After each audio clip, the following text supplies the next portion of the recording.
In Russia, there's a 12,262-meter well, and what they pulled out of there made an entire room of scientists go dead silent.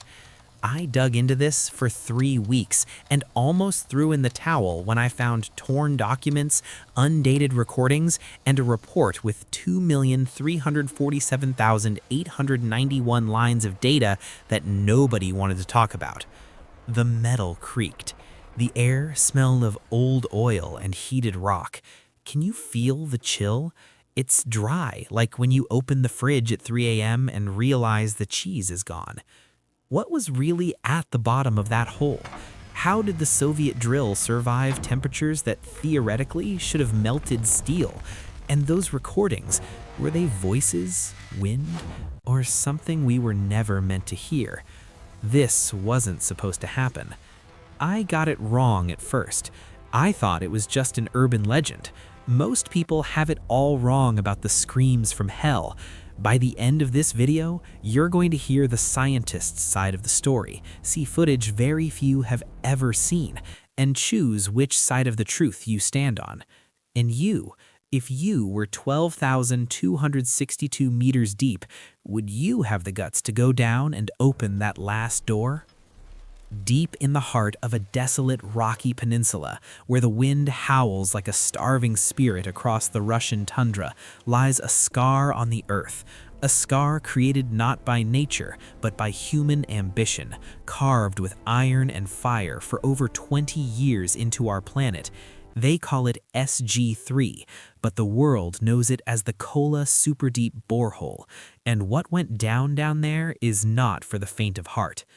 The story kicks off in 1970, right in the middle of the Cold War. While the United States and the Soviet Union were fighting their space race, there was another battle going on, less glamorous but equally epic: the race to the center of the Earth. The Americans had Project Mohole, trying to drill through the ocean floor. The Soviets, with their trademark audacity, decided to just full send it, right on the surface, dead center in the Kola Peninsula. They wanted to pierce the Earth's crust, like coring an apple. Not for oil, not for gas, for pure science. The goal was simple in theory: to figure out what was lurking right beneath our feet, to analyze the Earth's layers, understand its formation, maybe even find life at unimaginable depths. Little did they know they were opening a door to something much older and way more disturbing. Slowly, a crew of hundreds of scientists, engineers, and blue-collar workers got to work. It was a colossal project, a symbol of Soviet power and their endless appetite for unlocking the secrets of the universe, both the skies above and the deepest geology below. The drilling began. Day after day, meter by meter, the drill kept going down. 1,000 meters, 2,000, 5,000. With every kilometer, what they found contradicted everything the geology textbooks taught. The rock density didn't add up. The temperatures were way hotter than expected. But the Soviets didn't back down. With every push, the drill was pulled up and its samples were analyzed in mobile labs set up on site. It was an operation of superhuman precision and endurance. In 1983, the crew hit the 12,000-meter mark, a monumental win for engineering. It was an absolute record, something no other country had even come close to. At this depth, the pressure was like having a massive cruise ship sitting on top of your head. The temperature was over 180 degrees Celsius, about 356 Fahrenheit, way hotter than anyone predicted. Just to give you an idea, the drill had to be made from special steel alloys and constantly cooled off. Otherwise, it would melt like butter on a hot griddle. And it was past 12,000 meters that the story started getting weird. Not scientifically weird, but weird like a nightmare. Reports started surfacing, whispers among the workers, stories that seemed straight out of a Lovecraft tale, not a rigorous scientific project. First, it was just minor incidents, gear failing for no reason, metallic noises echoing from the deep, even when the drill was dead in the water. things you could easily chalk up to fatigue, extreme stress, or the paranoia of spending months working at the bleeding edge of human knowledge and tech. But below 12,000 meters, reality started to warp. They found gigantic cavities, completely out of left field. These weren't ore veins or geological faults. They were hollow spaces, structures that looked like they had been carved out. And inside these cavities, they discovered microscopic fossils of plankton that appeared to be 2 billion years old. 2 billion years! Think about that. Life in such a hostile environment from an era so far back, that alone was a massive find that should have rewritten the biology books. But that wasn't what became the legend. The legend? Oh, the legend is a whole different beast. It really kicks into high gear around 1989.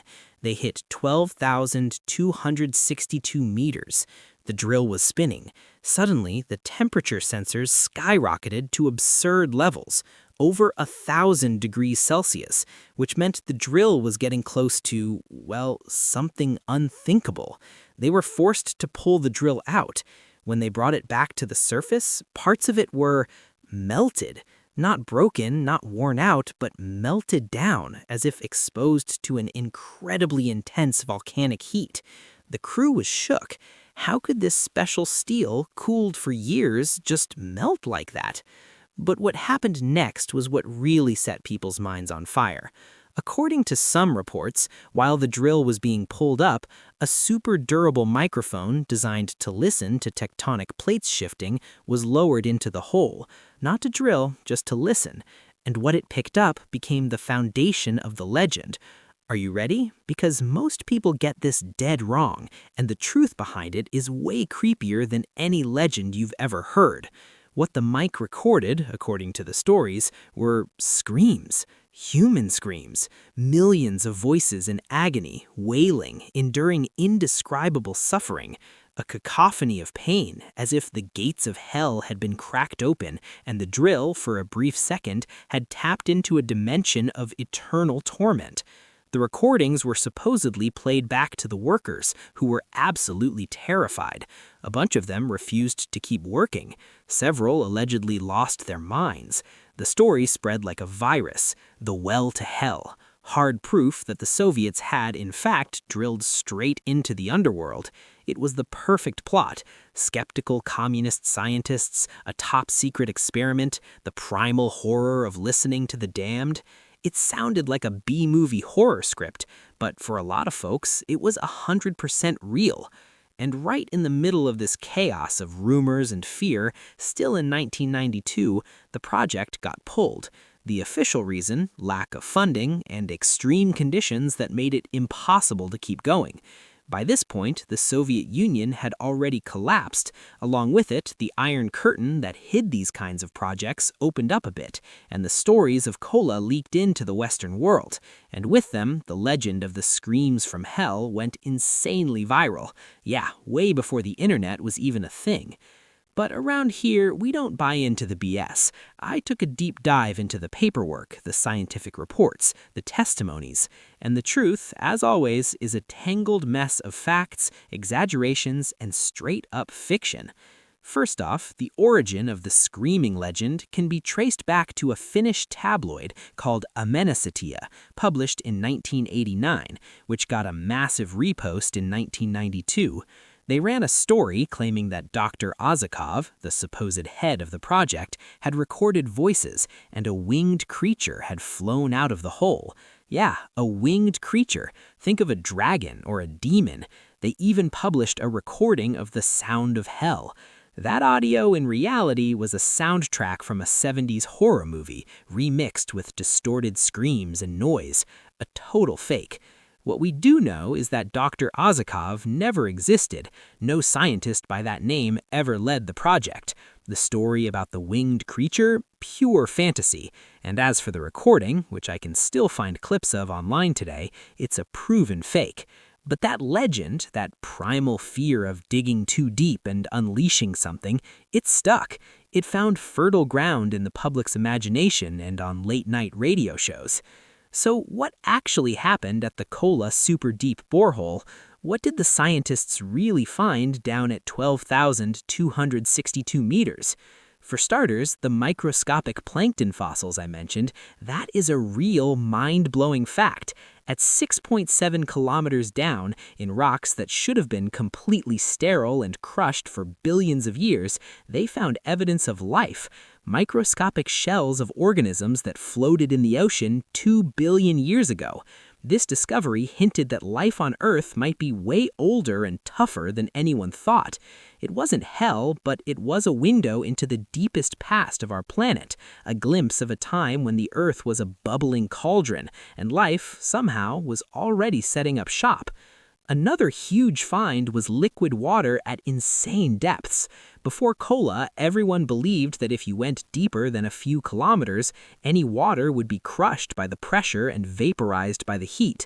But at Kola, they found mineral-saturated water flowing through cracks in crystalline rocks. This completely flipped our understanding of the water cycle and the geology of our planet. It means there might be way more water inside the Earth than we ever guessed. And that has some serious implications for the habitability of other planets. And what about the temps and how the drill melted?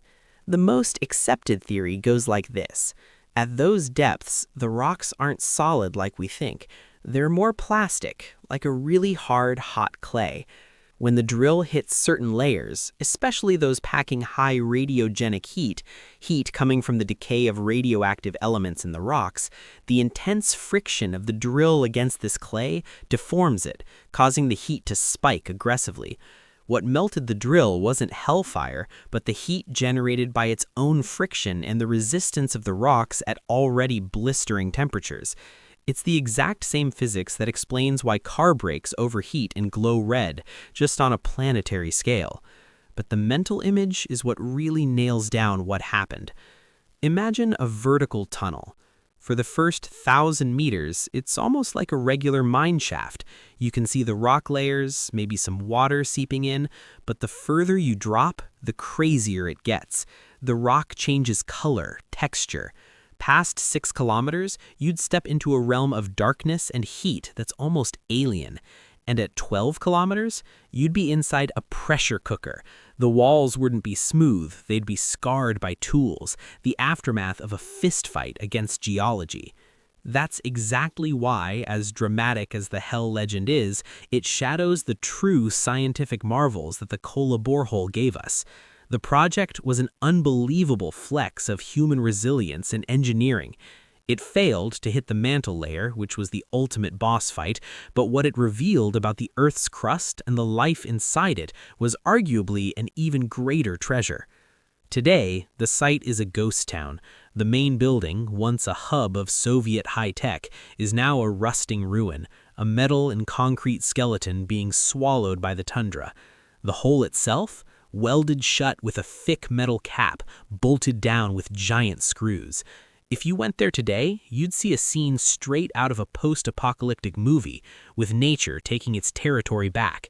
And of course, a plaque with the legend, just for the tourists brave enough to trek out there. But what about the legend?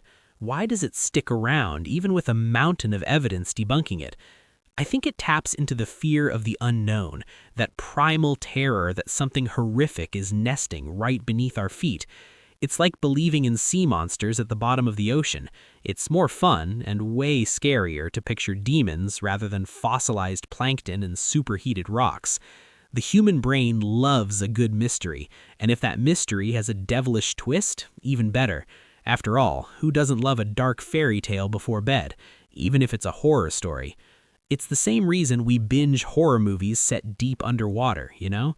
The abyss, the pressure, the pitch black, the thought of something we can't see, but we know is down there, just waiting.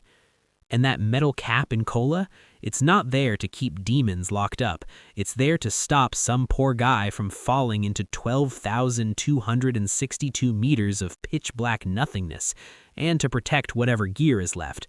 But it's a powerful image, isn't it? The idea that someone felt the need to seal that thing shut, to lock it away from the outside world, almost like a don't look, don't touch, don't listen warning. The Kola borehole taught us that the Earth is way more complex than we ever gave it credit for, that life can survive in the most extreme conditions, and that science sometimes is way weirder and more fascinating than any urban legend. It stands as a testament to curiosity, stubbornness, and the human drive to push the boundaries of knowledge, no matter how brutal the road gets. So, the next time you hear about the screams from hell at Kola, remember the truth.